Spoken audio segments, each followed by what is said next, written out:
Hey everyone, welcome back in my channel. तो इस channel पर आप इंग्लिश स्टोरीज से रिलेटेड वीडियोस देखते हैं जिसमें कि इंग्लिश स्टोरीज़ का हिंदी में अनुवाद करना सिखाया जाता है। इसके साथ ही स्टोरी को रीड करना और इंग्लिश वर्ड्स के करेक्ट प्रोनाउंसिएशन के बारे में भी आप इस चैनल के थ्रू सीखते हैं। तो अगर आप इस चैनल पर न्यू हैं, मेरी वीडियो को पहली बार वॉच कर रहे हैं तो मेरे चैनल को सब्सक्राइब कर लें और जो बेल का आइकन दिख रहा है उसे भी प्रेस कर दें ताकि मैं जब भी वीडियो अपलोड करूं तो इसका नोटिफिकेशन आप तक पहुंच जाए। और अगर आप मेरी वीडियो को फेसबुक पर वॉच कर रहे हैं तो फॉलो करना ना भूलें। तो आज मैं एक बहुत ही इंटरेस्टिंग मोरल स्टोरी लेकर आई हूँ, तो वीडियो के एंड तक बने रहिएगा क्योंकि बहुत सारे न्यू वर्ड्स आप इस स्टोरी में सीखेंगे। तो चलिए स्टार्ट करते हैं आज का यह इंटरेस्टिंग मोरल स्टोरी। आज के स्टोरी का टाइटल है the astronomer and the stranger. Astronomer का अर्थ होता है खगोल विज्ञानी या खगोल शास्त्री। स्ट्रेंजर का अर्थ होता है अजनबी। तो शीर्षक का अर्थ हुआ खगोल शास्त्री और अजनबी। So let's begin the story. Once there lived an astronomer in a town. Once का अर्थ होता है एक बार, lived यानी कि रहता था, an यानी एक, astronomer यानी खगोल शास्त्री, town का अर्थ होता है शहर। तो इस सेंटेंस का अर्थ हुआ कि एक बार there lived an astronomer in a town, एक शहर में एक खगोल शास्त्री रहता था। As we know that astronomers are sky watchers, he used to go out at night in the open and watch the stars. तो सबसे पहले हम लोग ये जान लेते हैं कि खगोल शास्त्री क्या होता है, यानी खगोल विज्ञान क्या होता है।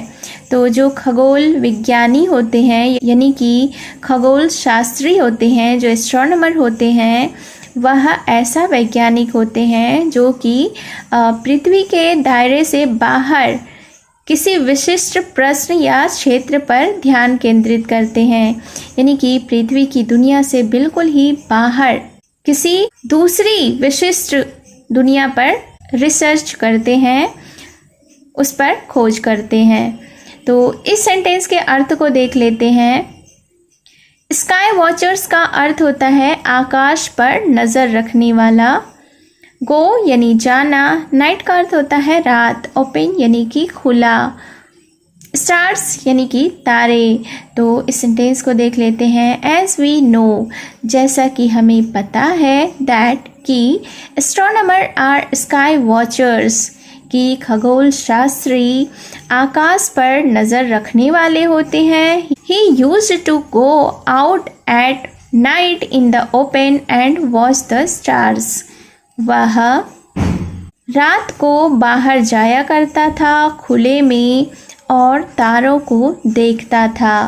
One night he was gazing at the sky closely and the same time moving ahead. One night यानी एक रात, he was gazing at the sky closely. वह आसमान को गौर से देख रहा था, and the same time moving ahead, और साथ ही आगे बढ़ रहा था। One night यानी एक रात, he was gazing at the sky closely and the same time moving ahead. तो फिर क्या हुआ कि एक रात वह आगे बढ़ते हुए आसमान को गौर से देख रहा था। तो इस सेंटेंस के वोकैबुलरीज को देख लेते हैं। गेजिंग, गेज का अर्थ होता है घूरना, स्काई यानी कि आसमान, क्लोजली यानी गौर से या पास से, सेम टाइम यानी साथ ही या उसी समय, मूविंग अहेड, मूव का अर्थ होता है बढ़ना, अहेड यानी कि आगे। He got so much involved in sky watching that he stumbled against the edge of a dry well and fell into it. He got so much involved in sky watching. वह आकाश देखने में इतना मग्न हो गया that कि he stumbled against the edge of a dry well and fell into it. वह एक सूखे कुएं के किनारे से टकराया और इस कुएं में गिर गया। इन्वॉल्व्ड का अर्थ होता है मग्न होना। स्काई वॉचिंग यानी आसमान देखने में। स्टम्बल्ड का अर्थ होता है टकराना। एज यानी कि किनारा। ड्राई का अर्थ होता है सूखा। वेल यानी कि कुआं। फेल का अर्थ होता है फॉल का अर्थ होता है गिरना। फेल यानी गिरा। Lay there groaning in pain. Lay यानी लेटा रहा या पड़ा रहा। ग्रोन का अर्थ होता है कहराना। पेन यानी कि दर्द। तो फिर क्या हुआ? He lay there groaning in pain यानी वह दर्द से कराहता हुआ वहीं पड़ा रहा। A man passing by heard his groans and came to the well. A man यानी एक व्यक्ति। पासिंग बाई यानी कि जो समीप से गुजर रहा था। हर्ड हिज ग्रोन्स उसकी कराहट को सुना। And came to the well और कुएं के पास आया।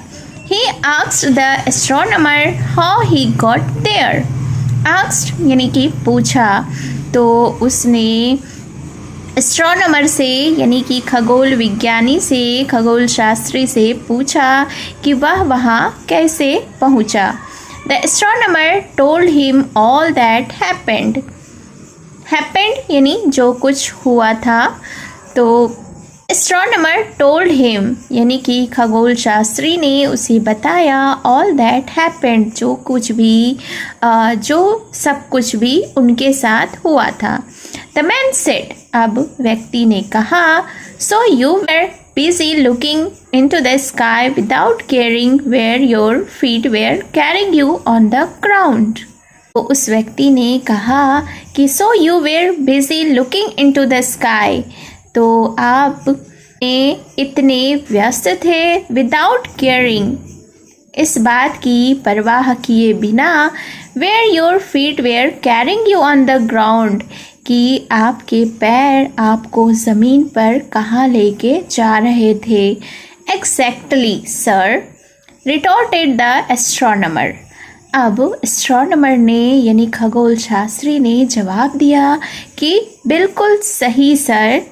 Thank you, then you deserve it. Helping you would be a folly. Saying this, the man went away. You deserve it. Deserve का अर्थ होता है योग्य होना या लायक होना। तो इस सेंटेंस को देखते हैं कि then you deserve it. फिर तो आप इस योग्य हैं या फिर तो आप इसके लायक हैं। Helping you would be a folly आपकी मदद करना मूर्खता होगी। सेइंग दिस ऐसा कहकर द मैन वेंट अवे वह व्यक्ति वहाँ से चला गया। Moral of the story is look ahead before you move. Look का अर्थ होता है देखना। अहेड यानी कि आगे। बिफोर यानी कि पहले। यू का अर्थ होता है आप या तुम। मूव यानी चलना। तो इस स्टोरी से यह मॉरल मिलती है, यह सीख मिलती है कि आगे बढ़ने से पहले आगे देखें। तो इट वाज द स्टोरी। उम्मीद है आपने बहुत सारे न्यू वर्ड्स इस स्टोरी में सीखे होंगे। तो जल्दी से like, follow, share and subscribe कर दीजिए और कमेंट करके ज़रूर बताएं कि आपको यह स्टोरी कैसी लगी। तो मिलती हूँ मैं फिर से एक न्यू इंटरेस्टिंग मोरल स्टोरी के साथ। Thank you for watching.